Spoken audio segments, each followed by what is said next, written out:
లేని నిరుపేదలు వచ్చి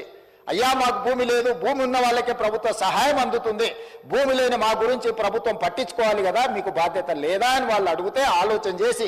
ఇందిరమ్మ ఆత్మీయ భరోసా పథకం కింద ప్రతి కుటుంబానికి 12,000 రూపాయలు ఇవ్వడానికి నిర్ణయం తీసుకొని ఈనాడు ఉపాధి హామీ కూలీ కార్డు ఎవరికైతే ఉందో ప్రతి కుటుంబానికి ఇందిరమ్మ ఆత్మీయ భరోసా పథకంలో 12,000 రూపాయలు భూమి లేని నిరుపేదలకు ఈరోజు మన ప్రభుత్వంలో పథకాన్ని అమలు చేస్తున్నాం అధ్యక్ష. భూమి లేని నిరుపేదల యొక్క ఆత్మగౌరవాన్ని నిలబెట్టడానికి ఈరోజు నా ప్రభుత్వం ప్రయత్నం చేస్తుంది అధ్యక్ష. అదేవిధంగా అధ్యక్ష,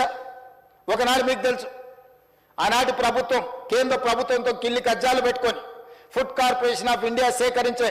వడ్లను సేకరించకపోవడం, ఇవ్వాల్సిన బియ్యం ఇవ్వకపోవడం, మిల్లర్లతో కుమ్ముక్కై ఆనాడు సివిల్ సప్లైస్ మినిస్టర్ నుంచి ముఖ్యమంత్రి వరకు మిల్లర్ల ఒత్తిడికి లొంగి మిల్లర్లతో కుమ్ముక్కై ఆనాడు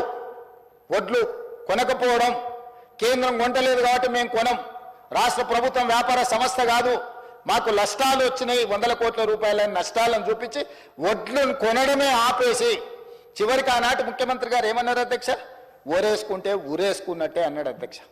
ఎవరైనా ఒక బాధ్యత కలిగిన ముఖ్యమంత్రి గారు రైతుల కష్టం వచ్చినప్పుడు ఆదుకోవాలి, అండగా నిలబడాలి. ఒకవేళ రైతులు ఆత్మహత్యలు చేసుకుంటుంటే మీరు చేసుకోవద్దు, మేము అండగా నిలబెడతాం, అవసరమైతే కేంద్ర ప్రభుత్వంతో కొట్లాడతాం, మేము వడ్లను కొనుగోలు చేస్తామని చెప్పకుండా మీరు ఊరేసుకుంటే ఊరేసుకున్నట్టు ఆయన బరి తెగించి మాట్లాడితే మేము ప్రభుత్వం ఏర్పడ్డ తర్వాత సివిల్ సప్లైస్ మినిస్టర్గా ఉత్తమ్ కుమార్ రెడ్డి గారు మీరు వరి పండించండి, ప్రతి చివరి గింజ వరకు కొంటాం, అందులో సన్న వడ్లు పండిస్తే 500 రూపాయల బోనస్ ఇచ్చి కొంటామని చెప్పి 1,200 కోట్ల రూపాయల పైగా 1,206 కోట్ల రూపాయలు సన్న వడ్లకు బోనస్ ఇచ్చి ఈసారి పంట అత్యధికంగా పండించే రైతులు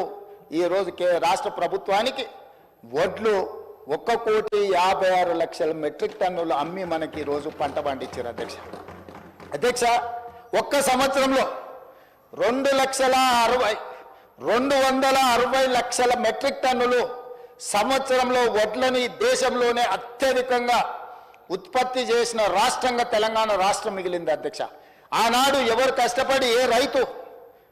రాత్రి పగళ్ళు కష్టపడి పండించిన వడ్లను చూపించి ఏడ పండినా, అది సూర్యాపేటలో పండినా, అది నిజామాబాద్లో పండినా, అది కరీంనగర్లో పండినా, అది మెదక్లో పండినా ఈ కాళేశ్వరం నీళ్లతోనే ఈ పంట పండిందని ఆనాడు కాళేశ్వరం కథలుగా మనకు చెప్పిండ్రు అధ్యక్ష. కానీ కాళేశ్వరం కట్టడం కూలడం 3 ఏళ్లలో అయిపోయింది అధ్యక్ష, 1,00,000 కోట్లు ఆవిరి అయిపోయినాయి. ఆ తర్వాత కాళేశ్వరం కూలిన తర్వాత ఉత్తమ్ కుమార్ రెడ్డి గారు సివిల్ సప్లైస్ మినిస్టర్గా బాధ్యతలు చేపట్టిన తర్వాత రైతులకు మేము ఒక భరోసా ఇచ్చి మీరు పండించిన వడ్లను చివరి గింజ వరకు మేము కొంటాం, మీరు సన్న వడ్లు పండిస్తే 500 రూపాయల బోనస్ ఇస్తామంటే 260 లక్షల మెట్రిక్ టన్నులు పండించి ఈరోజు రైతులకు ఇచ్చింది. కాళేశ్వరం లేకుండానే ఈ దేశంలో అత్యధికంగా ఒక్క సీజన్లో 1,56,00,000 మెట్రిక్ టన్నుల వడ్లను పండించి ఈ దేశానికే ఆదర్శంగా మన రైతులు నిలబడ్డారు. వాటన్నిటిని కొనుగోలు చేసి 3 రోజుల్లోనే రైతులకు ఈరోజు మేము వాళ్ళ నగదు వాళ్ళ ఖాతాలలోకి బదిలీ చేసాం.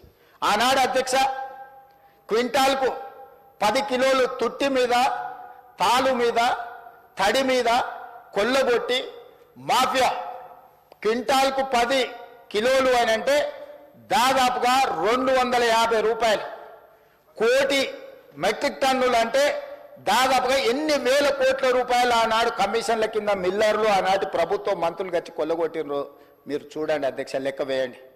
కానీ మేము వచ్చిన తర్వాత 1 కిలో కూడా తుట్టి తాలు తవుడు పేరు మీద తీయనీయలేదు అధ్యక్ష. తోలు తీస్తామని చెప్పినాం అధ్యక్ష. మిల్లర్లు ఎవరైనా తాలు పేరు మీదనో, తడి పేరు మీదనో, తుట్టి పేరు మీదనో 1 కిలో తీస్తే కూడా మీ తోలు తీస్తామని చెప్పి విజిలెన్స్ అండ్ ఎన్ఫోర్స్మెంట్ పోలీస్ సిబ్బందిని అప్రమత్తం చేసి నిరంతరం మా మంత్రి గారి పర్యవేక్షణ చేసుకుంటూ రైతుకు 1 కిలో కూడా తగ్గకుండా రైతు పండించిన పంట గిట్టుబాటు ధర ఇచ్చి కొనుగోలు చేసిన చరిత్ర, రైతులను ఆదుకున్న చరిత్ర మాదే అధ్యక్ష.